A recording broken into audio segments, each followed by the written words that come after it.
Hey there, welcome to my channel where I take you on tours of tiny and unique homes. In today's episode, we're traveling to Oakland, California to meet Ansel, a self-proclaimed house hacker.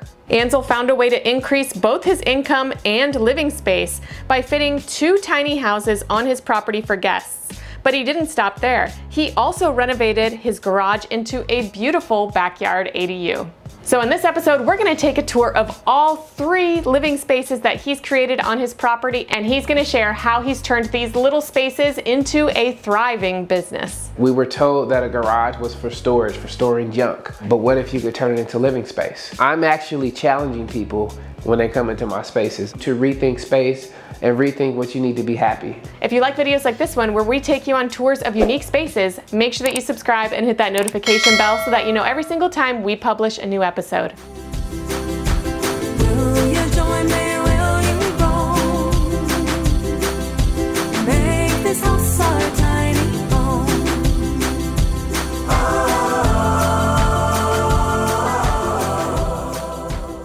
Hi, my name is Ansel Troy, and this is Tiny Heauxtel. I'm from Oakland, California.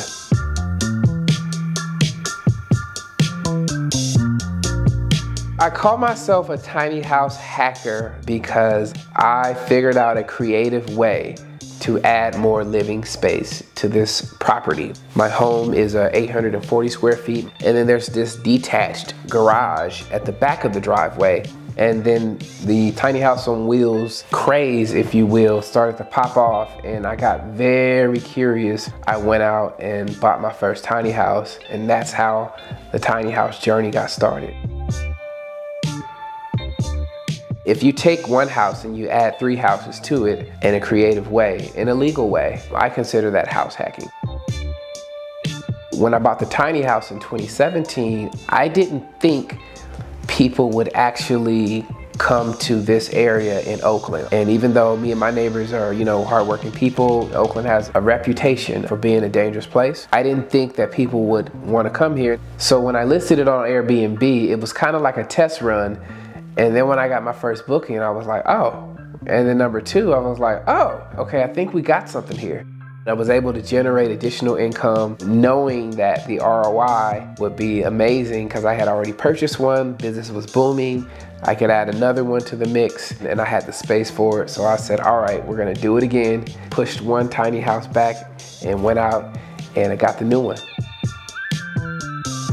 My mortgage is $1,600 a month. So if you can imagine, if I'm making $6,000 a month off of the tiny houses, give or take, my bills are paid and I can buy groceries and I can afford health insurance. So it's actually changed my life so much that it is my primary source of income. All right, so we're gonna check out what I call Soulful Serenity. This is, or used to be, a garage, or is it a garage? Well, I'm gonna challenge the definition of garage. I could store my junk in here, or I could store my junk in here and turn this into a living space. So let's check it out.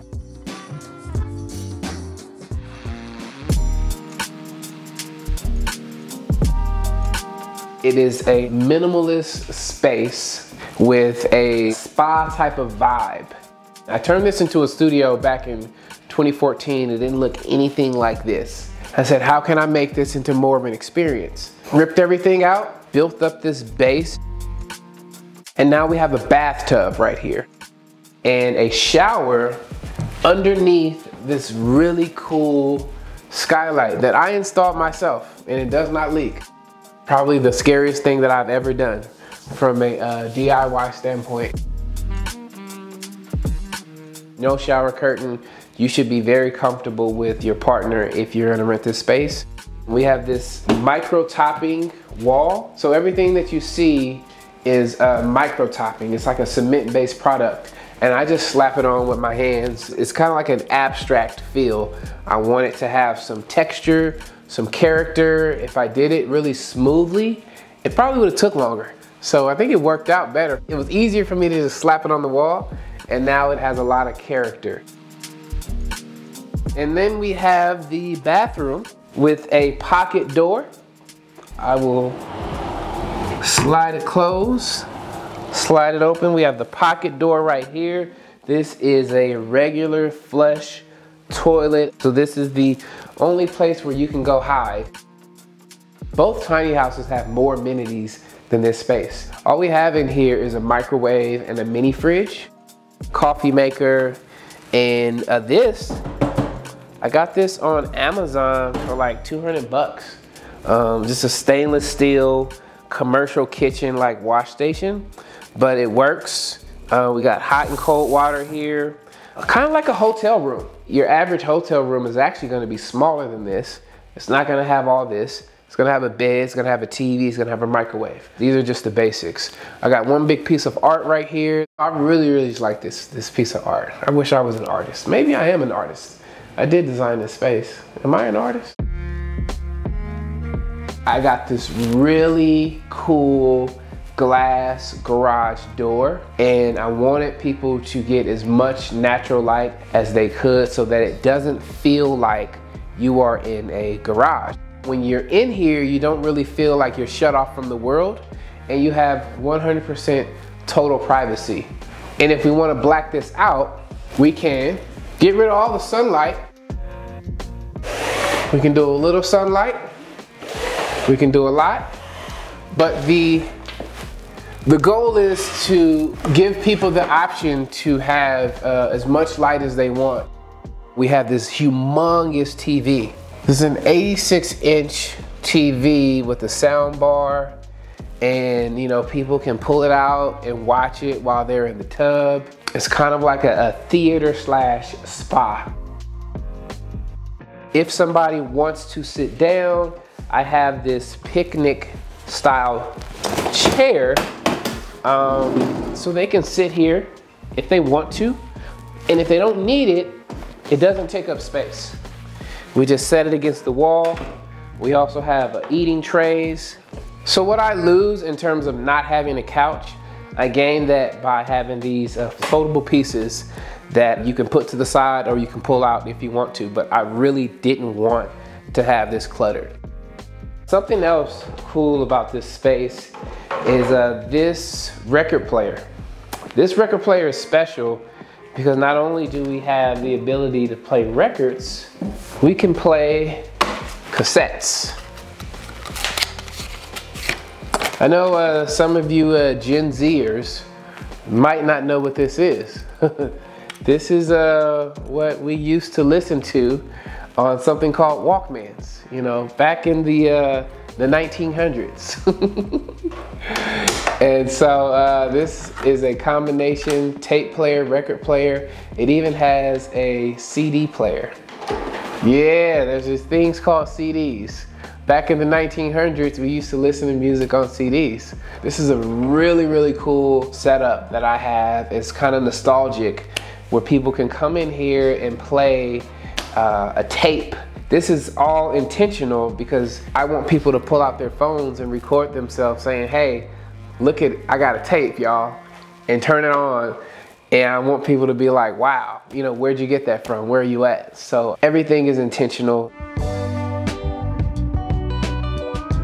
I live on this property, and so these are right on the side of my house. So I had to find some interesting components to make it work. This is an 18-footer by 7.5. It was built by a carpenter and his daughter. We call this the Tiny Heauxtel. So this is how we get into the Tiny Heauxtel, and you enter through the bathroom in this one. Got the propagation wall here. It's really popular. People love taking baths here, and some people book the space for photo shoots. It's not too small, not too big. I also had to figure out a way to set up a shower curtain. And so I found these items online. They actually pull down that allow my guests to shower but not mess up the propagation wall. And so we have 2 on each side. You can take a bath and you can take a shower, and then you can keep the water from spilling out onto the floor. This is a really cool toilet. This is a macerating toilet. It literally has a blender at the bottom, and so when you flush it, everything is macerated and it's pumped out of the toilet through this little pipe. So, you know, waste pipes are usually like 3 to 4 inches. I'm not a construction person, so don't grill me in the comments. So this is the way that I'm able to plumb this traditionally. It looks like a regular toilet. It functions like a regular toilet. Just got some cool technology underneath. From the bathroom, you walk into the kitchen. This is a vintage stove, but it actually functions as storage and a sink. And people love this because it's got that vintage vibe. I have a dual induction cooktop. So if people want to cook, they just slide this out. It's fully electric, and this will actually boil water quicker than a traditional gas stove. So this is really cool. It fits like a glove. You just slide that right in. Got the microwave on top. The refrigerator is a mini fridge with an ice maker. And we have the coffee maker right here. And we have a lot of plants. None of the plants are real. I don't have a green thumb, and I think it would be too difficult to keep these plants alive, but people love the vibe. And with all of this natural light stepping into the living area, I think is very, very calming. I have top down, bottom up blinds so people can get some privacy and natural sunlight. This canoe, this is a handmade canoe. I found this online on Etsy, a guy up in Oregon. I saw this in a book, this book right here, called Wild Creations. Shout out to Hilton Carter. This was inspired by Hilton Carter, and it worked out perfectly. Got some canvas art on the ceiling. One of my favorite pieces is this transparent speaker. It took months and months for me to get this, and when it arrived, it was worth the wait. I don't even have nice stuff like this in my house. My house is not even designed this well, so these tiny houses get all the good stuff. Now, I don't have any background in interior designing, but I used to sit in here before I finished it. I would come in here and I would sit down and I would ask myself, you know, how do I want people to feel when they step in here? It's like, how does this space feel? And I didn't put it on Airbnb until it really felt right to me. All right, so this is where all the magic happens. This is the loft area, and I got a TV up here and a low profile mattress. A traditional mattress would be overkill up here because there's not a lot of headspace. This is a queen size bed. It's 2 mattress toppers inside of a mattress protector. I actually get a lot of compliments on the bed. All right, this is where it all started. This tiny house, it's a 25-footer, 25 by 8, and this was built by a company in Sacramento called Forever Tiny Homes.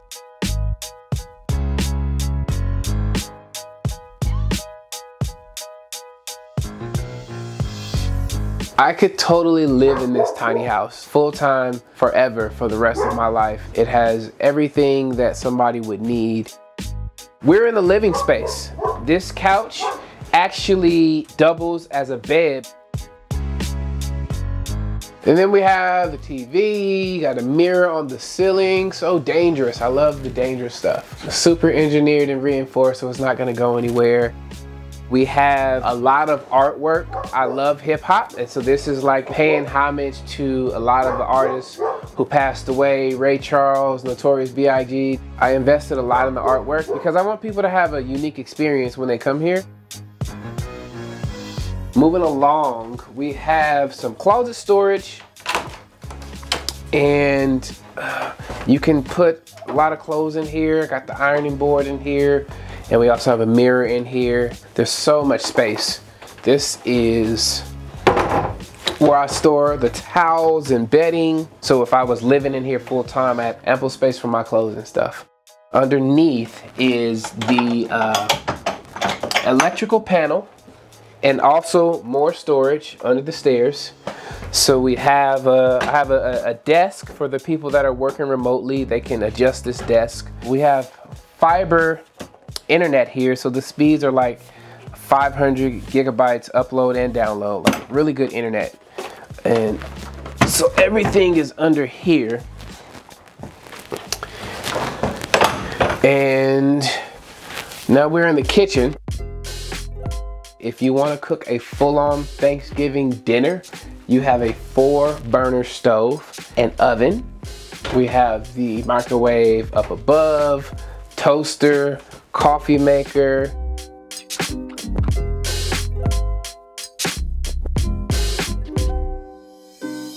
Dual basin sink. If it were me, if I were building this for myself, I would probably do a 1 basin and a smaller refrigerator, and then add a stackable washer and dryer.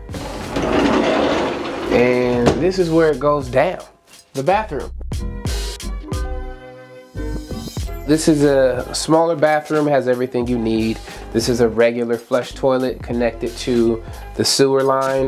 My house is sewer clean out, and we have a walk-in shower with a rainfall shower head. When you step in here, you realize like, oh, this is like bigger than some hotel bathrooms.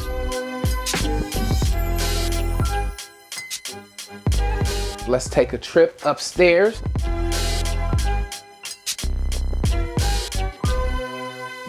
This is the bed area, the same as the other tiny house.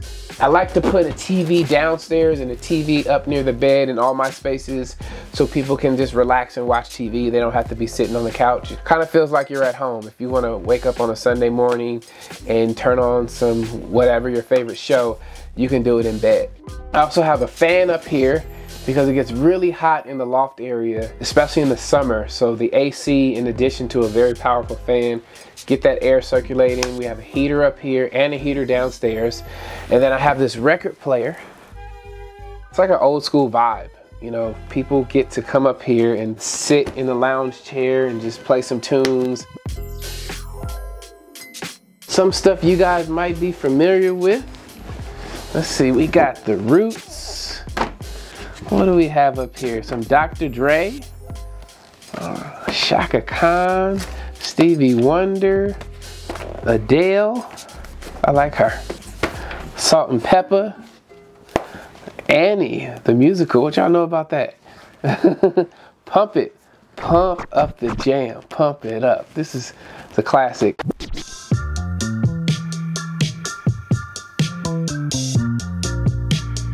Reimagining space, reimagining a garage, right? We were told that a garage was for storage, for storing junk.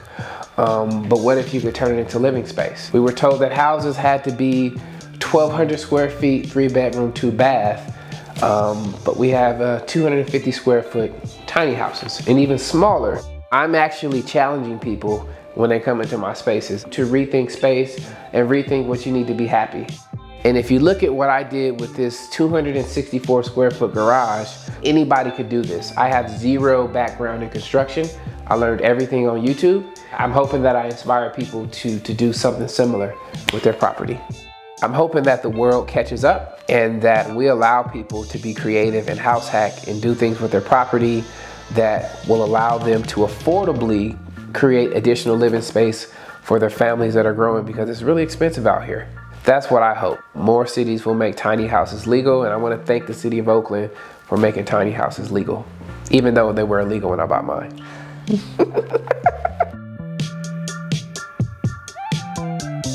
Thanks for watching this week's episode. I hope you guys enjoyed it. Please make sure to like, share, and subscribe, and I will see you soon with another tiny or unique home tour.